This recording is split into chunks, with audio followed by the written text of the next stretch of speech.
Bueno, comenzamos el segundo cuatrimestre de nuestro curso de reflexión filosófica de la educación. A partir de estas clases del segundo cuatrimestre vamos a leer un libro que escribí hace ya 4 años, que se llama así, Inocencia y culpabilidad. Ensayos sobre leyendas mediáticas de la sociedad insegura. ¿Por qué este es un tema de reflexión filosófica de la educación? Bueno, como, como vamos a ir viendo, hay una serie de elementos de carácter filosófico que nos permiten entender, entre otras cosas, la representación del delito, de la violencia, de la juventud, de los pobres, que deliberadamente generan en torno a sectores juveniles y a sectores desposeídos, construyendo la imagen de que ellos son los culpables de la situación por la que atraviesa la sociedad y por la que atraviesan los sectores desfavorecidos en general. Es muy importante que entendamos que estas construcciones de carácter imaginario tienen efectos políticos y efectos reales. Los efectos políticos se traducen, entre otras cosas, en la construcción, o mejor dicho, en la representación de una imagen absolutamente eh, perdida de estos sectores, como que no hay redención posible que pueda mejorar su situación. Políticamente también se genera la consecuencia en el mediano plazo de el encarcelamiento masivo de personas como una forma de resolver la violencia delictiva en la sociedad. Y junto con estos problemas políticos aparece el problema social de la marginalidad. Cuando uno pertenece a un grupo social privilegiado, se cuida de que lo identifiquen con lo que estos privilegios normalmente significan. Una indumentaria elegante, una manera de hablar, vamos a decir, escolarizada, una manera de desempeñarse más o menos moderada, etc. Pero cuando uno pertenece a un grupo estigmatizado, y esta es la consecuencia social, lo que intenta hacer es invisibilizarse, es decir, marginarse de, apartarse de la mirada inquisitiva, de la mirada, digámoslo así, despectiva del resto de la población. Bueno, comencemos entonces con inocencia y culpabilidad y volveremos constantemente sobre estos temas. Fíjense que en el año 1961, un editor de origen norteamericano publicaba esto. Sí, hace 60 años. El pueblo estadounidense nunca ha entendido adecuadamente la medida en que la delincuencia provoca pérdidas de tiempo, dinero y vidas humanas. La razón de esta comprensión inadecuada es el fracaso de los periódicos para proporcionar información básica a la población. Sensacionalismo, uso acrítico de los materiales folletinescos, desinformación y omisión de datos, falta de investigación independiente son todos factores que constituyen el delito, entre comillas, de reportar delitos. Es decir, hace ya 60 años, periodistas críticos advertían que gran parte del problema político y social también era un problema de conocimiento, también era un problema filosófico. ¿Por qué? Porque la prensa, hoy podríamos decir los medios y también obviamente las redes sociales, incurren en estas características que veremos a lo largo de todo el libro. Sensacionalismo, uso acrítico de los materiales folletinescos, es decir, construir relatos de hechos policiales como si fueran relatos literarios, para darles a estos relatos el atractivo que gratifique a los lectores. Bueno, desinformación y omisión de datos, se entiende, ¿no? Confusión, descontextualización de los hechos. Sobre todo esto vamos a trabajar a lo largo de este cuatrimestre. Falta de investigación independiente. Normalmente las crónicas policiales son una copia o una adaptación del informe del fiscal o del informe de la policía, que tiene a su cargo el control del delito. Los medios no tienen a su cargo el control del delito, sino la información contextualizada de los delitos. De esta forma, sabremos mejor quiénes y por qué son delincuentes. Partimos entonces de este problema inicial.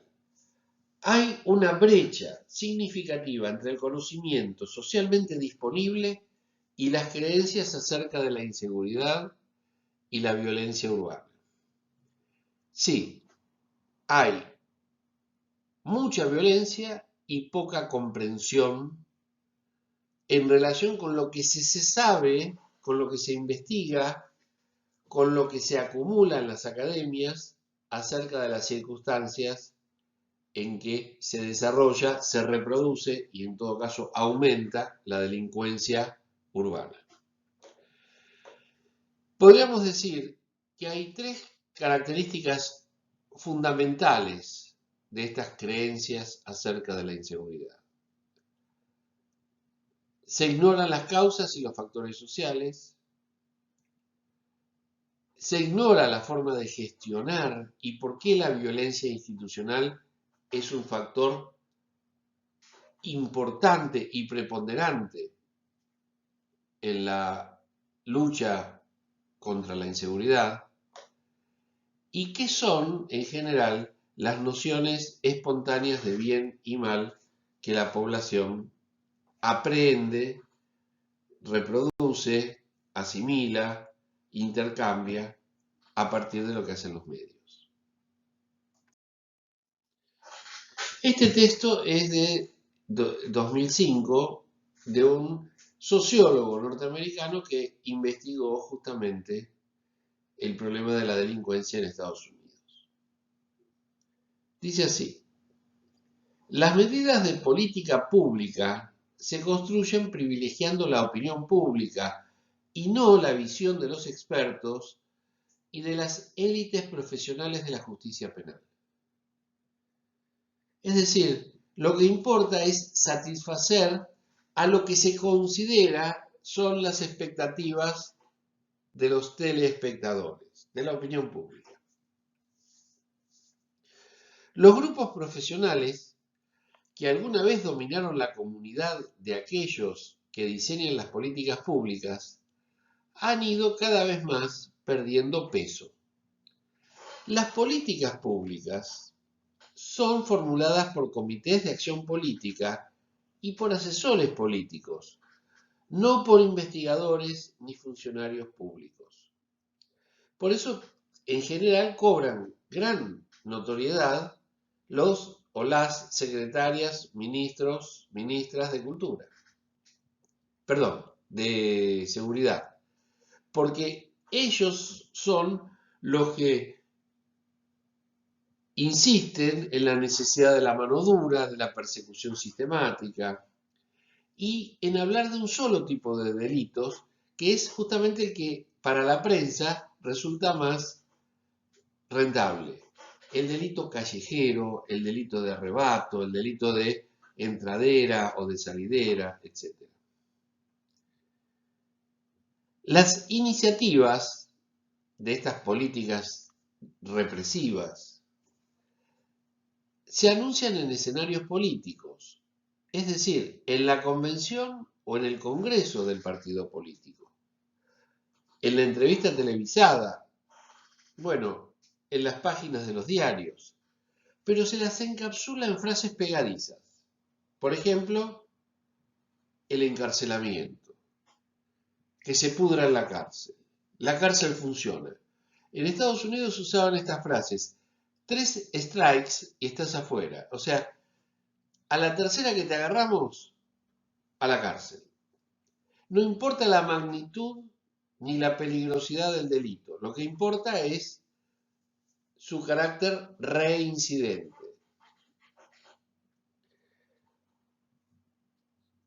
Verdad en la condena, cárceles sin comodidades, duro con el delito, duro con las causas del delito, mano dura, meter bala, etcétera, etcétera, etcétera. Frecuentemente estas iniciativas no se fundan en los resultados de la investigación y carecen de las proyecciones estadísticas y financieras que son habituales en otras áreas de política pública, como por ejemplo la política educativa, o la política vial, o la política del transporte de cargas. Es decir, se trata de minimizar los riesgos y privilegiar los beneficios de la acción concertada. Bueno, lamentablemente, en el caso de la seguridad, lo que vamos a ver es que hay un predominio de la corazonada, del pálpito, de la acción represiva como necesidad para demostrar que se está haciendo algo, aunque lo que se hace no es, en todo caso, tan efectivo o tan eficaz como se necesita que lo sea. Vamos a buscar entre todas y todos un concepto. ¿Cuáles son los rasgos dominantes de la representación noticiosa de hechos violentos? No vamos a discutir qué son los hechos violentos, sino cuáles son los rasgos que dominan la representación noticiosa, es decir, el relato sobre hechos violentos. Y acá vamos a ver, el sesgo sensacionalista importa la cantidad de heridos, la crueldad de los agresores, la miseria o la angustia que provocó el delito, etc. Pensemos en delitos que sí son de verdad muy intolerables, como por ejemplo el abuso infantil, la violación, la trata de blancas, la venta de drogas a jóvenes, en general la venta de drogas, pero especialmente implicar a menores de edad en el tráfico, etc. Yo no quiero que ustedes piensen que yo estoy en contra de la existencia de los delitos. Lo que quiero decir es que la representación de estos delitos adquiere un sesgo sensacionalista. Se enfoca a un determinado rasgo, por ejemplo, la juventud de los agresores, la indefensión de las víctimas, etc. Y se provoca indignación con el relato, que podría servir también para generar algo así como una conciencia en la necesidad de superar el problema, no espasmódicamente, es decir, no yendo detrás de los hechos, sino previendo y mejorando las condiciones de vida, especialmente de los delincuentes. ¿Qué se ha optado por hacer? En lugar de mejorar las condiciones de vida para que los delincuentes o los futuros delincuentes o los eventuales delincuentes incurran en la acción criminal, lo que podría hacerse es reforzar la educación, reforzar la prevención y fundamentalmente dar oportunidades de supervivencia a los grupos marginales y profundamente empobrecidos. ¿Qué se hace en lugar de eso?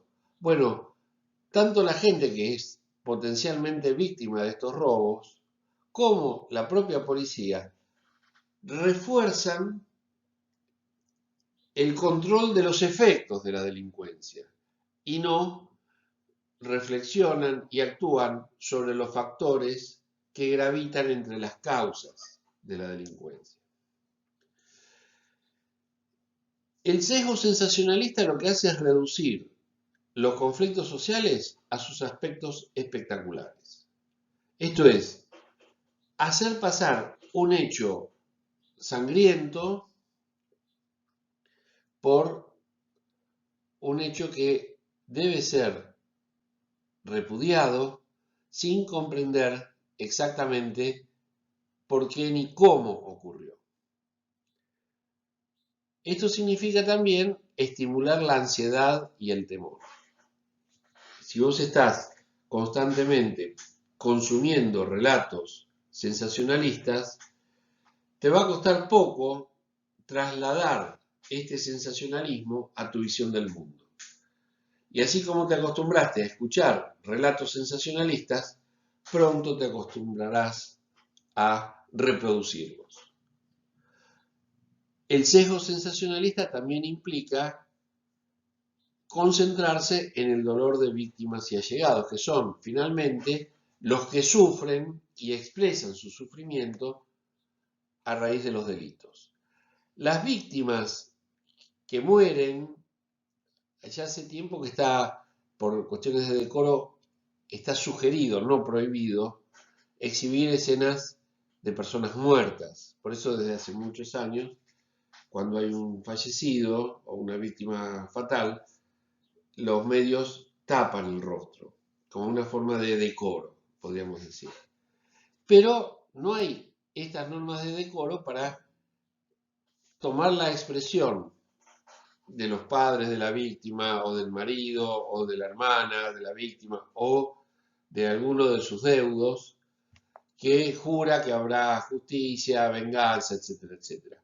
Con lo cual se exacerba todavía más la emotividad que impide comprender el hecho delictivo. En las sociedades actuales circulan entonces microrelatos, pequeños relatos, de carácter legendario. Es decir, no importa si fueron verdaderos o si son verídicos. Lo que importa es que estos microrelatos apuntan a actualizar xenofobias. Xenofobia es la aversión por lo extranjero, básicamente, digamos, por los negros en Estados Unidos y en América Latina por los descendientes de los grupos de los pueblos originarios. Bueno, sexismos, racismos y otras tendencias de valoración, tendencias axiológicas, igualmente cuestionables. Tenemos entonces la fragmentación del hecho a través del sensacionalismo y la construcción de un microrrelato casi siempre sexista o racista o xenófobo o estigmatizador de grupos sociales, pueden ser los jóvenes, pueden ser los pobres, pueden ser incluso los extranjeros, que caen bajo esta estigmatización, esta suerte de mirada despectiva y prejuiciosa sobre estos grupos.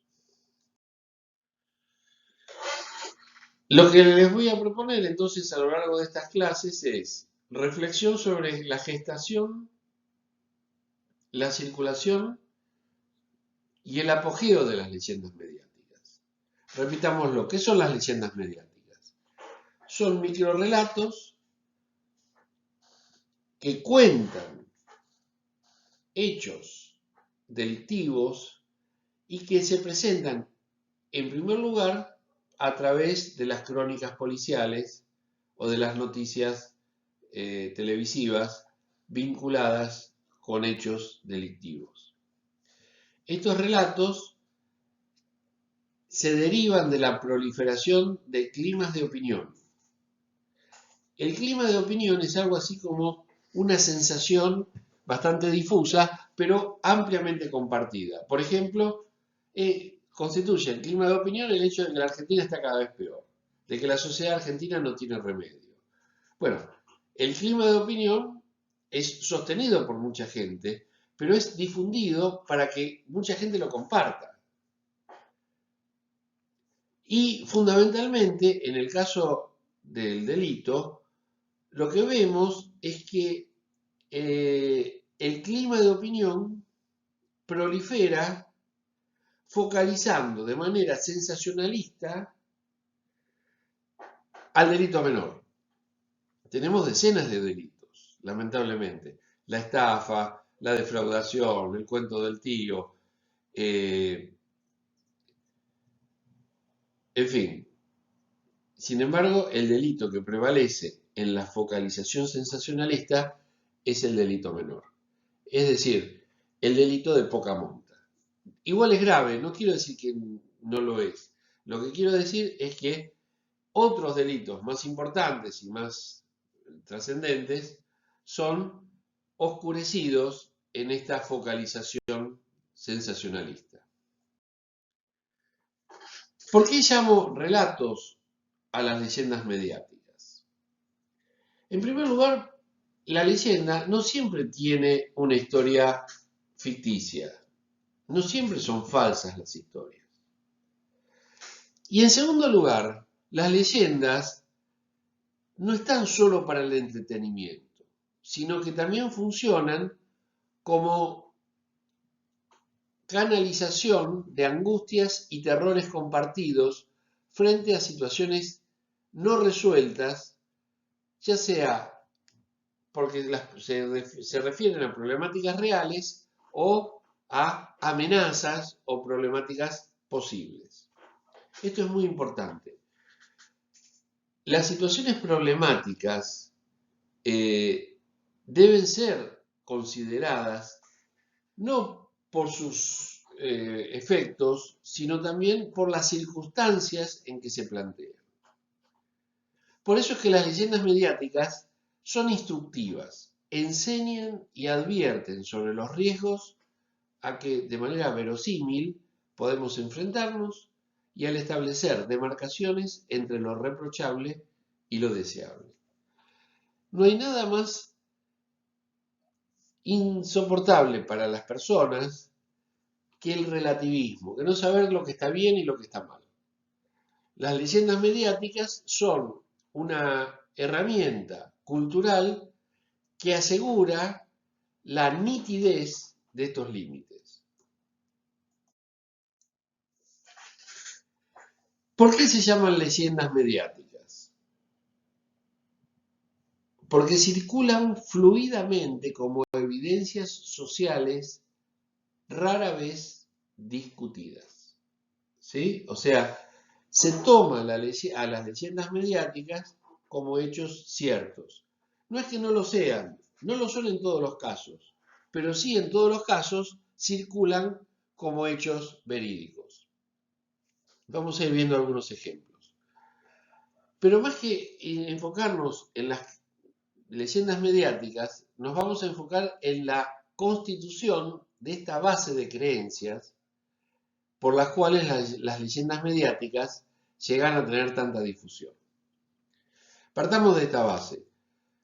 Una mentira muy flagrante circula como mentira, no como leyenda. Por ejemplo, si yo les digo que ahora con la presencialidad, cuando volvamos a la presencialidad en algún momento, yo en lugar de ir en auto a la escuela normal, voy a ir en submarino. Usted me va a decir, bueno, este está loco, ¿cómo va a venir en submarino? ¿Por dónde vendría? Bueno, esta mentira tan escandalosa, tan exagerada, nunca va a circular como algo real. En cambio, si yo te digo, por ejemplo, que en una familia, el abuelo, el padre, el hijo, el nieto todavía no porque es chico, pero padre, o mejor dicho, abuelo, padre e hijo, están todos presos. Es decir, que en una familia los varones están todos presos. Y que esto marca un porcentaje muy alto de las familias marginales de, por ejemplo, de la provincia de Buenos Aires. Parece verdadero. Y de esto se desprende la leyenda de que aprenden a robar desde chiquitos. Bueno, esto no resiste ningún análisis estadístico. Sin embargo, si yo no lo hubiera presentado como lo que es, como una leyenda mediática, ustedes asumirían este relato como verdadero. Eso es lo que pasa con las leyendas mediáticas,